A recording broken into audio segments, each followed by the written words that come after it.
नारायण। योग सामर्थ्य का, बोध अमरता का और प्रेम अनंतता का प्रतीक है। प्रेम का अंत नहीं है। प्रेम की भूख भगवान जो समस्त सृष्टि के पालनहार और रचनाकार है, उन्हें भी है, क्योंकि प्रेम की प्यास कभी मिटती नहीं। ये है प्रेम की अनंतता। पेट भरता नहीं, प्यास मिटती नहीं और रस कभी समाप्त नहीं होता। इसका नाम है अनंत रस। परमात्मा प्रेम से ही बने हैं। प्रेम के वशीभूत होकर त्रिलोकी के महान ईश्वर एक कुल्लड़ छाछ के लिए नाचते हैं। यशोदा मैया के सामने कांपते हैं कि मैया मुझे मारना मत। भगवान स्वयं कहते हैं कि मैं प्रेम के लिए ही नाचता हूँ, प्रेम के लिए तो मैं बिक भी जाऊं। ऐसा प्रेम हमें भी मिल सकता है जब हम संसार के तुच्छ वस्तुओं में अपना आकर्षण छोड़ दें। वास्तव में संसार में हमसे कोई प्रेम नहीं करता, सब स्वार्थ के साथी है। तो अपने बस काम आ जाओ और कुछ मत चाहो। प्रेम भक्ति के बिना अंदर का मल नहीं जाता। नारायण नारायण नारायण नारायण। ये बात है भाई। तो अब संतोष क्या कहना चाहती है, पूछते हैं।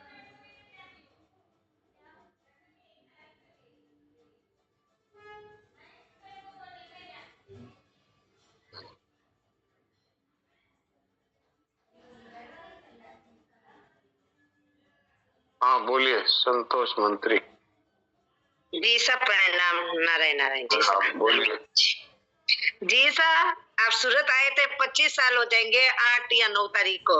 ये आए थे ना जनवरी। आपने सत्संग मांग की दया से चालू करवाया। अच्छा जी। तो अब आप वापस मार्गदर्शन करवा के वापस आ गए। अच्छा, ये यहाँ पर जो कर रहे हैं इससे मार्गदर्शन नहीं हो रहा है क्या? ये तो जी सर, सब और कोई नहीं कर रहे ना, वो अपन को औरों को भी जी सर। अच्छा, और एक चीज सर, चिराने भाई जी जुड़ रहे हैं ना, चिराने भाई जी ने कभी एक भी छुट्टी नहीं किया होगा यहाँ है सूरत में तो 25 साल में। हाँ लगभग लगभग। हाँ। सुबह की प्रार्थना में। अच्छा, कितना जुड़े अच्छा होंगे दादाजी, जुड़े होंगे दादाजी। यहाँ भी जुड़े हुए रहते हैं वो तो। हाँ ऐसे बोलो दादाजी, रोजाना ही देखते हैं उनको तो। आपके सत्संग चालू करवाए थे, आए थे तब। हाँ तो सुदीनम आएगी, सुदीनम। अच्छा, तो वहाँ पर प्रभात फेरी चालू करी थी, अभी तक चल रही है क्या? हाँ चल रही है जी सर। जी चल रही है। अब हमेशा की हो गई, हमेशा की हो गई जी सर। अच्छा वाह। कोई संत आते हैं ना, जैसे अभी बद्री भाई जी आए ना, तो बद्री भाई जी आए हुए ना अभी, तो वो थोड़ा सुबह सत्संग कर लेते, तो वहाँ 10 मिनट लास्ट में कीर्तन कर लेते। अच्छा, अभी बद्री भाई जी आए हुए इसलिए। अच्छा, नहीं तो प्रभात फेरी नियम ऐसे चल रही है। अच्छा वाह। तो सूरत के लोगों को लाभ देना चाहते हैं आप, तो उनको इस सत्संग में जोड़ दीजिए। अब मेरा वहां जाना कब होगा ये तो भगवान की इच्छा पर है। कब ठाकुर ऐसा विधान बिठाएंगे तब होगा। और जिन जिन को आप दादाजी से बात करा, आप दादाजी आए तो उनको अनम्यूट कर दो, रमक चिराने भाई जी दादाजी। अच्छा, मेरे को म्यूट कर दो, उनको अनम्यूट कर दो। अच्छा देखता हूँ मैं।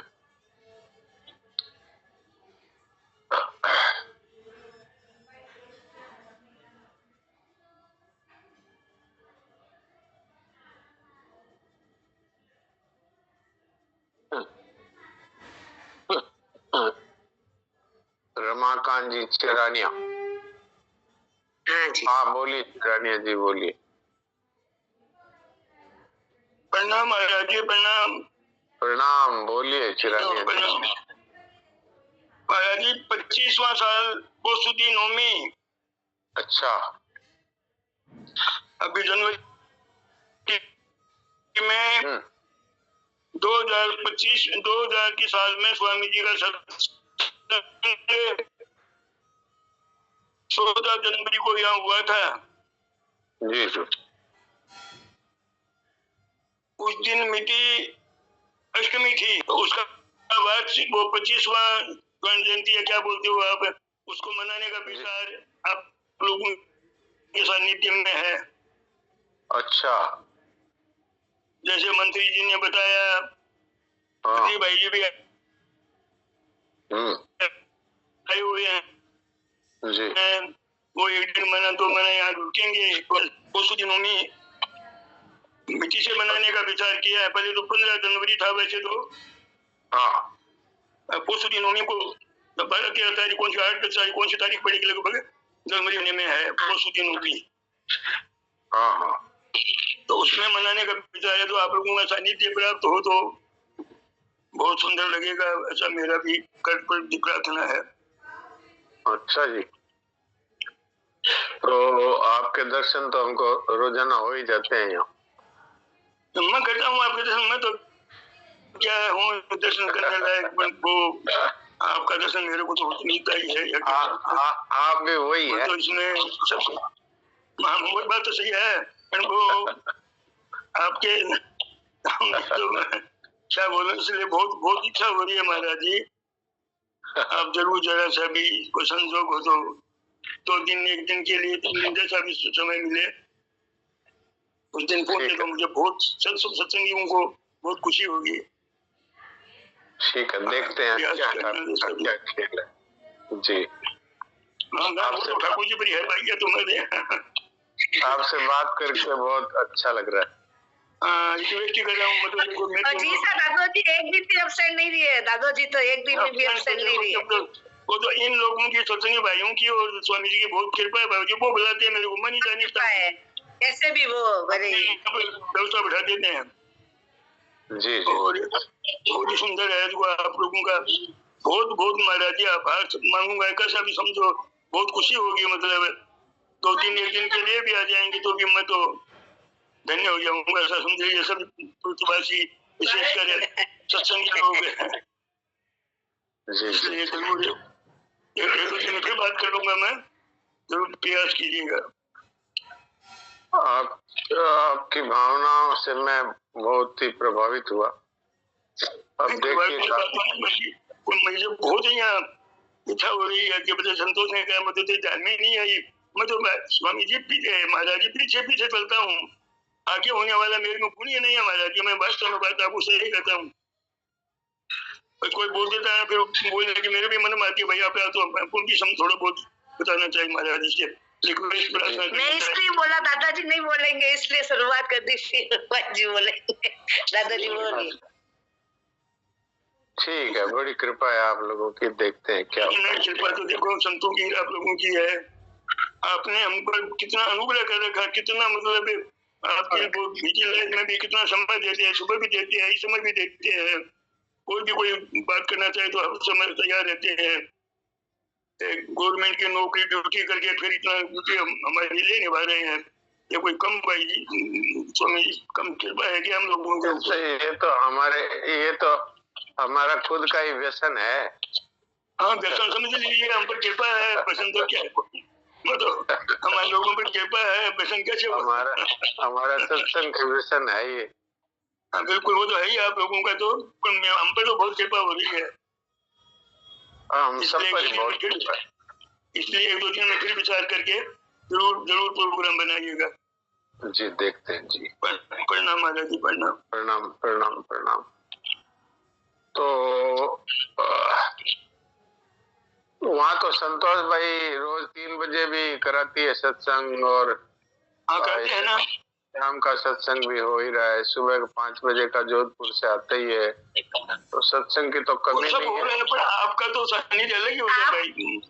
आपका तो हम तो कभी भी करते हैं, वहाँ भी करते हैं, सब कहीं करते हैं, पर आप लोगों के सानिध्य में ये 25वीं साल के मनाने की विशेष इच्छा है। अच्छा, ठीक है ठीक है। हाँ, इसके लिए आप 2 बजे जी जी। अब रामनारायण जी से कहानी सुन लेते हैं। ठीक है, प्रणाम महाराज। प्रणाम प्रणाम।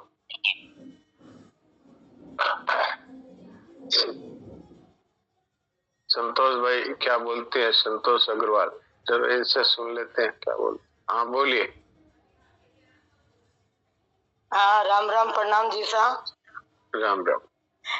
जी सा ऐसा है कि ये हम सब लोगों का क्या ये विचार है कि सूरत में पहले हमारे सत्संग चालू नहीं था और आप आए नहीं, तो आप आए तब वो हमारा चालू करा के गए लेडीजों का, शाम का 4 बजे का टाइम गीता भवन का, और आपने बोला 5 लेडीजों का नाम लिख कर लेके आओ तो मैं सत्संग के लिए आपको चालू कराऊंगा। तो 5 लेडीज और उसकी वजह से आज इतना हो गया सूरत में कि 5-7 जगह सत्संग भी होने लगा, मोनीलासा में, पर्वत पाटिया, जगह जगह, मतलब अपना गीता भवन का देख के जो लोग नहीं आ सकते। और दूसरी बात, इतना मतलब संत महात्मा जो आ रहे हैं तो गीता भवन को कोई जानता ही नहीं था कि अपने सूरत में गीता भवन है क्या। तो जब आप चालू करा के गए थे, राधा वल्लभ जी ने बोला कि भाई मैं तो सोचो कि गीता भवन बनाकर मन में पश्चाताप करियो कि आप फालतू ही बनायो, खट्टा बनायो, पर आपके आने के बाद में वो सत्संग चालू हुआ नहीं। अब आप सत्संग कराते थे, प्रभात फेरी भी कितने कितने लोग आते थे, कितनी भीड़ होती थी, और उसी टाइम चालू हो गया नहीं, और धीरे धीरे प्रचार भी हो गया। तो अब यानी सबकी सुविधा हो गई सब संत महात्माओं को गीता भवन में, और जानने भी लगे। इसलिए हम चाहते हैं कि आपने ही चालू कराया, तो आप आओ उस टाइम। तो मेरे ये लोगों ने मेरे को बात रखी थी, पर मैंने बोला मेरे तो हिम्मत नहीं होती है महाराज जी को बोलने की। जी साहब तो बोल देती जी साहब, आप हमारे ऊपर इतनी कृपा है आपकी कि जिसके किसी के ऊपर नहीं है, मेरे ऊपर इतनी कृपा है आपकी। जी जी, हम सब पर भगवान की कृपा ऐसी मानते हैं ना स्वामी जी की, और आप लोग सब स्वामी जी के सब संतों की हम सब पर कृपा है, भगवान की कृपा है। आपकी भावनाओं का मैं आदर करता हूँ। तो राम नारायण जी से बात करते हैं। देखिए अब क्या भगवान की इच्छा है, और मेरा तो वैसे मन रहता है कि भाई जहाँ सत्संग चल रहा हो, जहाँ के भाई बहनों में विशेष रुचि हो, वहां जाया जाए, ऐसा मेरा मन तो रहता है। अब देखते हैं क्या व्यवस्था बैठती है। हाँ राम नारायण जी सुना दीजिए कुछ। हाँ सब पर कृपा है, सही बात। राम नारायण जी को मैंने अनम्यूट किया था, दोबारा करता हूँ।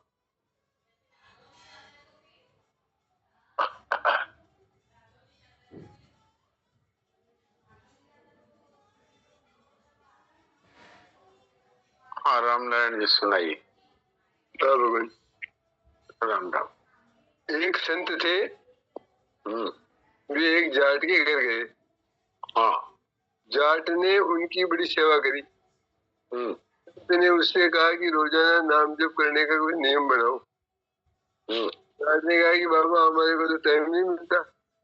संत ने कहा अच्छा रोजाना एक बार ठाकुर जी की मूर्ति का दर्शन कर दिया करो। ने फिर कहा कि मैं तो खेत में रह जाता हूँ, ठाकुर जी की मूर्ति गांव के मंदिर में कैसे करूं। संत ने उसको कितने साधन बताए कि भाई कुछ न कुछ नियम तो ले ही ले, पर वो यही कहता रहा कि मेरे से बनेगा नहीं। मैं खेत में काम करूं या माला लेकर बैठ जाऊं, इतना समय मेरे पास नहीं है। बाल बच्चों का पालन पोषण करना, तुम्हारे बाल बच्चों का पालन पोषण करना है। तुम्हारे जैसे बाबा जी थोड़ी हूँ कि बैठ कर भजन करो। संत ने कहा अच्छा तो क्या कर सकता है। जाट बोला कि हमारे पड़ोस में एक कुमार रहता है, उसके साथ मेरी मित्रता है। खेत भी आसपास में ही है, घर भी आसपास में है, रोजाना नियम से एक बार उसको देख लिया करूंगा। संत ने कहा कि ठीक है, उसको देखे बिना भोजन मत करना। जाट ने स्वीकार कर लिया। जब उसकी स्त्री कहती कि रोटी तैयार हो गई, भोजन कर लो, तो चट बाढ़ पर चढ़ करके कुमार को देख लेता और भोजन कर लेता। नियम उसका पक्का ही रहा। एक दिन जाट को खेत में जल्दी जाना था, इसीलिए भोजन जल्दी तैयार कर लिया। उसने बाढ़ पर चढ़कर देखा तो कुमार दिखा नहीं। पूछने में पता लगा कि वह तो मिट्टी खोदने के लिए बाहर गया है। जाट बोला कहाँ मर गया, कम से कम देख तो लेता। अब जाट उसको देखने के लिए तेजी से भागा। उधर कुमार को मिट्टी खोदते खोदते कहानी मिल गई, जिसमें तरह तरह की रत्न सरफे भरी हुई थी। उसके मन में आया कि कोई देख लेगा तो मुश्किल हो जाएगा, अतः वह देखने के लिए ऊपर चढ़ा तो सामने वो जाट आ गया। कुमार को देखते ही जाट वापिस भागा, तो कुमार ने समझ लिया कि वह हांडी देख ली। और अब वह आफत पैदा करेगा। कुमार ने आवाज लगाई कि अरे जा मत जा मत। जाट बोला कि बस देख लिया, अब तो मैंने देख लिया। कुमार बोला कि अच्छा देख लिया तो आधा तेरा आधा मेरा, पर किसी से कहना मत। जाट वापस आया तो उसको धन मिल गया। उसके मन में विचार आया कि संत से अपना मनचाहा नियम लेने में इतनी बात है, अगर सदा उनकी आज्ञा का पालन करूं तो कितना लाभ होगा। ऐसा विचार करके वे जाट और उसका मित्र कुमार दोनों भगवान के भगत बन गए। तात्पर्य कहने का यह है, हम दृढ़ता से एक उद्देश्य बना ले, चाहे जो हो जाए हमें तो भगवान की तरफ ही चलना है, भगवान का ही भजन करना है। उद्देश्य बनाने के अपेक्षा भी उद्देश्य को पहचाने, कारण कि उद्देश्य तो पहले ही बना हुआ है। मनुष्य जन्म भगवान ने दिया इसी के लिए है। मनुष्य जन्म केवल भगवत प्राप्ति के लिए मिला है। इतनी बढ़िया बात देखिए, मनुष्य जन्म केवल भगवत प्राप्ति के लिए मिला है। इस उद्देश्य को पहचानो, संदेह रहित मान ले तो फिर भजन अपने आप ही होगा। नारायण नारायण। वाह वाह वाह, बात तो ये ठीक है। उद्देश्य को पहचानना है। वास्तव में तो उद्देश्य तो पहले से भगवान ने तय कर रखा है। मनुष्य बनाया इसीलिए है कि ये 84 लाख के चक्कर से छूट जाए और सदा रहने वाले आनंद को प्राप्त कर ले। अब ये यहाँ आकर के और इस चक्कर में फंस जाता है, उसको भूल जाता है। तो संत महात्मा याद दिलाते हैं, आए थे हरिभजन को होटल लगे कपास। तो ये बात है, उद्देश्य को पहचानना है। उद्देश्य तो पहले से उद्देश्य स्थिर करके ही मनुष्य बनाया गया हमें, कि भाई ये जीव है, ये मनुष्य बन करके और अपने आप को पहचान लेगा, अथवा उससे प्रेम करेगा, अथवा ये संसार की सेवा करेगा। ये तीन ही रास्ते हैं। सेवा का रास्ता कर्मी योग है, अपने आप को जानने का रास्ता ज्ञान योग है, और प्रभु से प्रेम करने का रास्ता भक्ति योग है। तो ये तीनों मार्गों की बात हमारे चल ही रही है। देवकी जी सुना रहे हैं शरणानंद जी महाराज की अमृत वाणी। योग है वो सामर्थ्य का प्रतीक है, बोध है वो अमृता का प्रतीक है, और प्रेम प्रीति है ये जो है अनंत रस की प्रतीक है। तो इस विषय में कल बात चली थी, अनंत रस के विषय में थोड़ी सी बात रखी गई थी सत्संग में। तो अब उस प्रेम के विषय की कुछ बात और आगे सुनते हैं। देवकी जी आपका माइक खोल लीजिए। नारायण नारायण नारायण नारायण नारायण नारायण। बात चल रही थी योग सामर्थ्य का, बोध अमृतत्व का जी, और प्रेम अनंत रस का प्रतीक है। जी जी। मैं एक पुस्तक देख रहा था, मानव दर्शन, जी जी। उसमें प्रेम के बारे में एक जगह लिखा है, हाँ। प्रेम का प्रादुर्भाव, प्रेम का प्रादुर्भाव ही सर्वोत्मुखी विकास है। सही बात है। प्रेम किसी कर्ण की अपेक्षा नहीं रखता। हाँ। किसी कर्ण की अपेक्षा नहीं रखता। हाँ। इस कर्ण प्रेम में पराधीनता नहीं है। बिल्कुल बिल्कुल। इसका इसका अर्थ समझना चाहिए। हाँ, कि प्रेम का प्रादुर्भाव ही सर्वोत्मुखी विकास है। हाँ, ये तो तुलसीदास जी महाराज ने कहा ही है, आभ्यंतर मल कबो न जाई, प्रेम भगति बिन सुनु खगर आई, आभ्यंतर मल कबो न जाई।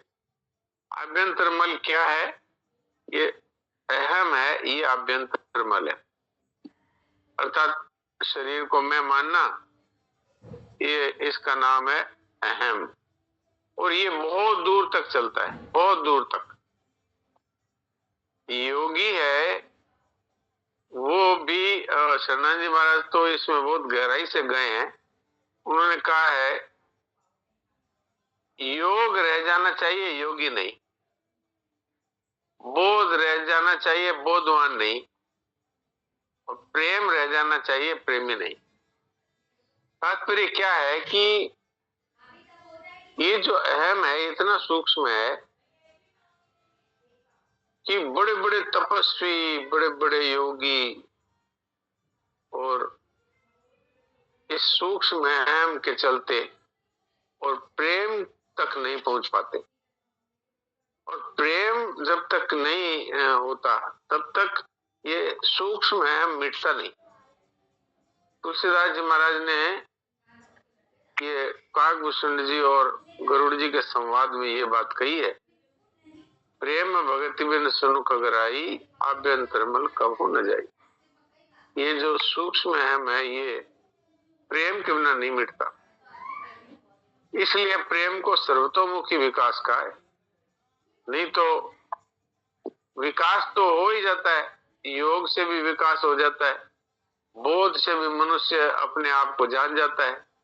लेकिन वो वहीं पर अगर ठहर जाता है तो वो सूक्ष्म अहम रहता है। हालांकि जन्म मरण उनका नहीं होता, लेकिन जो अनंत रस है वो नहीं मिलता। इसलिए शरणानंद जी महाराज की जो भाषा है बड़ी विचित्र है। इन्होंने कहा है योग है वो शांत रस प्रदान करता है, और बोध है वो अखंड रस प्रदान करता है, और प्रेम है वो अनंत रस प्रदान करता है। अब शांत रस, अखंड रस और अनंत रस, ये रस के तीन भाग शरणानंद जी महाराज की देन है। ये बहुत ही सूक्ष्म विचार करते थे। और स्वामी जी महाराज कहा करते थे कि ये शरणानंद जी महाराज है ये बुद्धि के पहलवान है। अब आप समझिए कि कितनी सूक्ष्म इनकी नजर है। अब जो आगे जो बात कही गई है कि ये प्रेम है, ये करण की अपेक्षा नहीं रखता, ये स्वधर्म है। अच्छा, अब करण की अपेक्षा नहीं रखता जैसे क्या? जैसे कोई कहे कि भाई मैं मन से परमात्मा का चिंतन करता हूं, तो मन एक करण है। मैं बुद्धि से भगवान का निश्चय करता हूं, बुद्धि एक करण है। और कोई ये कहे कि भाई मैं तो सेवा करता हूं और इसके द्वारा परमात्मा को प्रेम करता हूं। तो मूल बात क्या है? मूल बात है कि ये प्रेम जो है ये किसी करण की अपेक्षा नहीं रखता, किसी क्रिया की अपेक्षा नहीं रखता। प्रेम है वो है आकर्षण, खिंचाव। और खिंचाव कैसा? कि मेरे तो गिरधर गोपाल दूसरो न कोई। अनन्य भाव, अनन्य भाव पूर्वक जो आकर्षण है इसका नाम है प्रेम। और ये जो है ये करण निरपेक्ष है। स्वामी जी महाराज जी इसको थोड़ा कठिन भाषा में कहते थे कि भक्ति एक करण निरपेक्ष साधन है। बाकी जो कर्मयोग है इसमें तो करणों की आवश्यकता पड़ती है। भाई आप उसकी सेवा करते हैं तो आपके पास में स्वस्थ शरीर होना चाहिए, अथवा आपके पास में कुछ सामग्री भी होनी चाहिए। और वास्तव में तो सेवा भी भाव है, तो उसको भी कर्ण निरपेक्ष कहा जा सकता है। अब जैसे एक व्यक्ति है, उसके पास न शक्ति है, न बल है, न धन है, लेकिन वो भी सेवा कर सकता है। कैसे? सर्वे भवन्तु सुखिनः, सर्वे सन्तु निरामया, सर्वे भद्राणि पश्यन्तु मा कश्चित् दुःखभाग् भवेत्। अर्थात सेवा भी कर्ण निरपेक्ष हुई। इसलिए भगवान ने इस बात को कहा, ते प्राप्नुवन्ति मामेव सर्वभूत हिते रता। सर्वभूत हिते करता नहीं कहा, रता का तात्पर्य है उनके हृदय में सब प्राणियों के प्रति सेवा का भाव है, सब प्राणियों के प्रति सेवा की प्रीति है, उसमें उनकी रति है सेवा में। तो रति का अर्थ है ये भी कर्ण निरपेक्ष हुई। पर फिर भी कह सकते हैं कि कर्मयोग में कुछ करणों की आवश्यकता पड़ती है, लेकिन भक्ति योग में और ज्ञान योग में कर्ण की आवश्यकता नहीं पड़ती। ज्ञान योग में तो स्वयं को जानना है, तो क्या हम आंखों से अपने को देखेंगे, क्या हम कानों से अपने को जानेंगे, क्या हम चमड़ी से अपने को जानेंगे? नहीं, अपने आप से ही अपने आप को जानेंगे। तो ये जो शरणानंद जी महाराज ने यह बात कही है कि इसमें प्रेम में कर्ण की आवश्यकता नहीं है। कोई ये कहे कि मैं आपसे प्रेम करता हूं तो आंख से प्रेम करता हूं, आंख के द्वारा प्रेम करता हूं, कि कान के द्वारा प्रेम करता हूं, कि हाथों के द्वारा प्रेम करता हूं, कि शरीर के द्वारा प्रेम करता हूं, ऐसा नहीं है। प्रेम करता हूं का मतलब है कि अपने स्वयं से ही मैं आपको पसंद करता हूं, आपको चाहता हूं। ये भाव शरणानंद जी महाराज का अभी ये कहने का है जी। तो प्रेम किसी कर्ण की अपेक्षा नहीं रखता, इस कारण प्रेम में पराधीनता नहीं है। प्रेम का प्रादुर्भाव होने पर जी कुछ भी करना तथा पाना शेष नहीं रहता। हाँ, और क्या, प्रेम के बाद फिर क्या करना है, क्या पाना है? भगवान का प्रेम ही तो अंतिम उद्देश्य है अपना। फिर करना, जानना, पाना कुछ भी बाकी नहीं रहता। ये बात है जी। कारण प्रेम की अभिव्यक्ति में ही चिर विश्राम तथा स्वाधीनता है। हाँ, निश्चिंत आ जाती है। स्वाधीनता तो इसलिए है कि स्वयं के द्वारा और स्वयं से ही प्रेम किया जा रहा है। परमात्मा भी तो हमारे आत्मा रूप से विराजमान है, तो इसलिए पर की तो आवश्यकता ही नहीं है। स्वयं का ही प्रेम और स्वयं से ही प्रेम। अगर परमात्मा कहें और जीवात्मा कहें तो भी दोनों वास्तव में तो एक ही है दोनों एक ही। इसलिए भगवान ने कह दिया मेरा ही अंश है, और ये जीवलोक में आकर के जीव बन गया। क्यों? कि इसने संसार और शरीर को ही चाहना शुरू कर दिया। तो वास्तव में है तो हम एक ही, जीव और ब्रह्म वास्तव में तो एक ही है। और वैसे भी भगवान खुद कहते हैं मैं ही सब कुछ बनाऊं, तो आप ही सब कुछ बने, तो आप ही बने हैं तो जीव भी। संसार में जो कुछ भी दिख रहा है वो सब का सब भगवान ही बने हैं। तो फिर हम जो अपने आप को जीव कहते हैं वो भी वही ठाकुर ही बने। इस दृष्टि से देखा जाए तो भी अपने आप को ही प्राप्त करना है, अपने आप से ही प्रेम करना है। तो इसलिए इसमें कर्ण की आवश्यकता नहीं। तो अब समय समाप्त हो रहा है, इसलिए हम लोग थोड़ी देर के लिए उन्हीं परमात्मा के प्रेम की प्राप्ति का उद्देश्य रख करके शांत और चिंतन रहित हो जाए।